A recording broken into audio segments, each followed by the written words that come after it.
폭염 속에 밭일을 하다 온열 질환으로 쓰러지는 사고가 잇따르고 있습니다. 농촌 관련 기관이나 마을 차원에서도 무더운 한낮에는 밭일을 피하라고 신신당부하고 있습니다. 무더운 날씨에는 혈액순환이 잘 되지 않아 허혈성 뇌졸중의 가능성도 높아집니다. 평소 물을 충분히 마시고 실내외 온도차는 10도 미만으로 유지하는 것이 좋습니다. 윤하경 경주시장은 지난 1년 동안 소형 모듈 원자로 국가산단 유치 등 미래 핵심 성장 동력의 기반을 마련한 것을 성과로 꼽았습니다. 올해는 에이펙 정상회의 경주 유치에 주력할 계획입니다. 예천군이 집중호우 피해 신고 접수 기간을 오는 4일까지로 연장했습니다.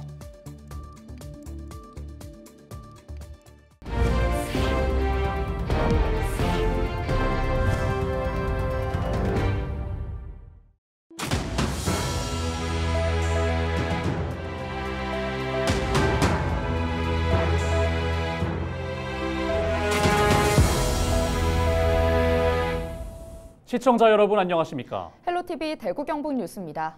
최근 불볕더위가 기승을 부리고 있습니다. 고령의 어르신들이 폭염 속에서 밭일을 하다 쓰러지는 일이 이어지고 있습니다. 단순히 더운 게 아니라 자칫 생명을 위협할 수 있는 만큼 스스로가 건강과 안전을 챙겨야 하는데요.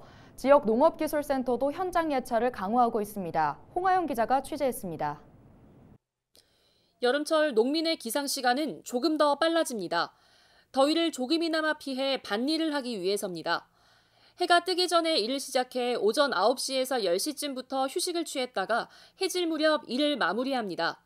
하지만 폭염 속에서도 혼자 밭에 나가 일하는 농민들이 있어 한시도 안심할 수 없습니다. 안 하면은 더 수확이 안 되니까 어쩔 수 없이 죽기를 사냥 그래가 나가지만 해도 어르신들이 안 나가고 안 됩니다. 그리 굳이 억지로 나갑니다. 나가서 일을 하고 말리면 집에 들어가라 해도 안 들어가고 밭에 있는데 어떻게 합니까? 연일 폭염이 이어지고 있는 가운데 지난 7월 한 달 동안 온열 질환 추정 사망자는 11명, 대부분이 고령자로 무더위에 밭일을 하다 쓰러진 겁니다. 농촌진흥청과 질병관리청 등 관계당국은 폭염 상황을 심각하게 바라보고 기온이 특히 높은 12시부터 5시 사이에는 농작업을 전면 중지하라고 농민에게 강조합니다. 굉장히 심각한 상황이고 지금 70세 이상의 고령자가 대부분이어서 한낮에 농작업 활동은 중지를 하시는 게 지금 안전을 위해서 꼭 필요한 상황입니다. 긴급 회의를 통해서 그런 온열질환 예방 대책을 논의하고 마을에서도 방송과 이장 등을 통해 더운 시간에 혼자 일하는 일이 없도록 신신당부하고 있습니다. 농진청은 농작물 관리에 집중해오던 현장 기술 지원단이 농업인의 온열질환 사고 예방까지 맡도록 했으며 시군 농업기술지원센터도 농업인 안전에 대해 예찰 활동을 강화하고 있습니다. 여러 대책이 나오고 있지만 가장 중요한 것은 농민 스스로가 건강과 안전을 지키는 겁니다.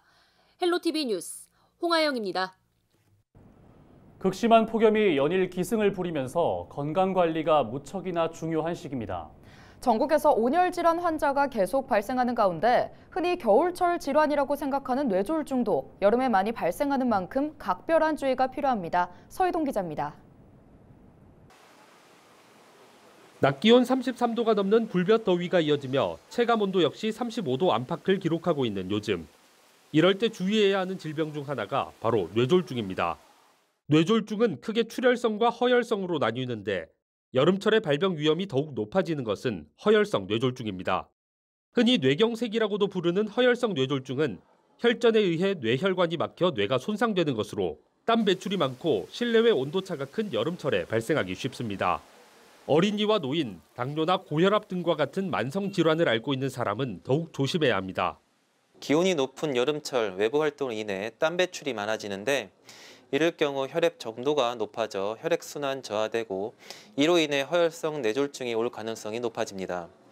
에어컨 사용으로 외부 기온과 온도 차이가 높을 경우 교감신경의 활성으로 혈관이 수축되고 고혈압을 유발시킬 수 있는데 이 또한 뇌졸중을 발생시킬 수 있습니다.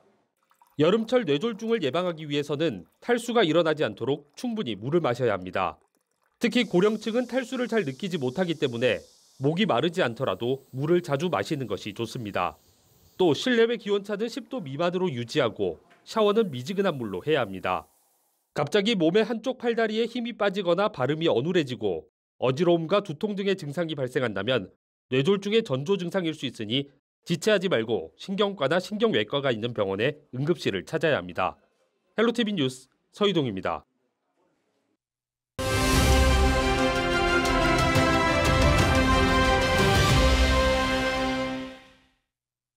미니 인터뷰에서는 민선 8기 경주시의 지난 1년 성과 그리고 앞으로의 지역 발전 방향에 대해 들어봅니다. 준하경 경주시장과 연결돼 있습니다. 시장님 안녕하십니까? 네, 안녕하세요. 준하경 시장입니다. 반갑습니다. 네, 민선 8기도 출범한 지 벌써 1년이 지났습니다. 소감 한 말씀 부탁드립니다. 중단 없는 경주 발전을 위해서 숨가쁘게 달려온 한 해였습니다. 우선 지난해 추석을 앞두고 경주를 강타한 역대급 태풍이었던 흰남노 수해 복구에 총력을 기울여왔고요. 이와 함께 앞으로 우리 경주의 미래를 책임질 굵직굵직한 핵심 성장 동력 사업의 기반을 마련했습니다. 또 오랜 지역의 수건 사업들 해결하기 위해서 동분서주한 시간이었는데 기대보다도 많은 성과를 거둘 수 있어서 보람 있게 생각을 하고 협조 성원해 주신 우리 시민 여러분께 감사의 말씀을 드립니다. 네, 지난 1년 동안 다양한 성과가 있었잖아요. 소개 한번 해주시죠. 무엇보다도 우리 경주의 산업 제지도를 바꿀 핵심 성장 동력의 기반을 마련한 한 해였다고 생각을 하고요. 그중에서도 제일 중요한 것이 SMR 국가산업단지 유치한 것, 또 KTX 신경주 역세권 투자선도지구 지정, 또 신형상강 프로젝트 선정, 또 노후 산단 대개조 사업 선정 등 이런 굵직한 사업들이 선정이 돼서 지금 추진 중에 있습니다. 그리고 살림살이가 우리 시 살림살이가 예산 이전 시대를 최초로 돌파를 했어요. 54건 한 5천억 이상의 국비 공모 사업에 저희들 선정이 되었고, 또 우리 공약 이행 평가에서 3연속 최우수상 등급을 받았습니다. 그리고 건의기의 청룡도 평가에서도 종합 1등급을 저희들이 달성을 했고, 또 투자 유치도 한 10건에 5,300억 정도 달성을 해서 많은 부분에서 나름 성과를 거둬서 외부로부터 많은 수상도 한 해였습니다. 올해 경주시가 가장 중점을 두고 추진하는 일은 2025 에이펙 정상회의 경주 유치일 것 같은데요. 현재 진행 상황 어떻습니까? 아시다시피 에이펙 정상회의는 아시아 태평양 지역의 각국 21국 정상들이 모이고, 특히 미중 러일 4대 강국의 정상들이 한자리에 모이는 세계 최대 규모의 국제회의입니다. 우리 경주는 한국을 대표하는 역사 문화도시지 않습니까? 또 이와 더불어서 주변에 산업도시들이 많아서 한국의 놀라운 경제 성장의 경험을 보여줄 수 있는 최적의 도시라고 생각을 하는데, 유치 경쟁 도시 가운데는 우리 경주가 유일하게 기초자치단체입니다. 하지만 우리 정부의 지방균형 발전 기조, 또 에이펙의 포용적 성장 가치에 가장 적합한 도시가 저희 경주라고 생각을 하고, 유치 당위성을 알리는데 최선의 노력을 다해서 반드시 우리 경주에 유치가 될 수 있도록 최선의 노력을 다하겠습니다. 네, 지난 3월이었죠. 정부가 발표한 국가산단 조성 사업에 경주시 SMR 국가산업단지가 최종 후보지로 선정이 됐습니다. 이에 대한 설명도 부탁드립니다. SMR은 300메가와트 이하의 그 소형 모듈 원자로인데 안전성과 효율성이 아주 뛰어난 차세대 모듈 원자로입니다. 때문에 선진 각국에서 기술 선점에서 아주 각축을 벌이고 있는데, 2035년경에 시장 규모가 한 630조 원에 되는 블루오션이거든요. 그래서 우리 이를 집중 연구 개발하는 문무대한 과학연구소가 마침 우리 간포에서 지금 지어지고 있고, 여기에서 개발된 SMR을 상용화 또 제조 수출하는 국가산단이 우리 경주에 들어설 예정입니다. 이게 만들어지면은 생산 유발 효과가 한 6조 7천억 원, 또 취업 유발 효과가 한 2만 3천 명 이상이 될 것으로 예상이 돼서 우리 경주 경제 발전에 큰 효자 노릇을 하게 될 것입니다. 이 SMR 국가산단이 반드시 경주에 안정적으로 둥지를 틀 수 있도록 최선의 노력을 다하겠습니다. 마지막으로 시민들에게 한 말씀 부탁드립니다. 저희들이 최근에 시민 여론조사를 실시했는데 많은 시민들께서 시정 운영에 만족한다는 그런 반응을 보여주었습니다만은 또 아쉽고 부족한 그 의견도 많이 있었습니다. 특히 노령화 문제, 인구 절감 문제 뭐 이런 것으로서 걱정을 많이 하고 계시고 우리 청년들이 일자리 창출 문제에 있어서도 많은 걱정을 하시는데 우리 시민들의 목소리, 의견을 충분히 반영해서 정말 시민들에게 만족과 희망을 줄 수 있는 시정이 될 수 있도록 앞으로도 더욱 최선의 노력을 다하겠습니다. 시민 여러분의 많은 성원과 협조를 기대합니다. 감사합니다. 네, 오늘 말씀 여기까지 듣겠습니다. 지금까지 준하경 경주시장과 함께했습니다.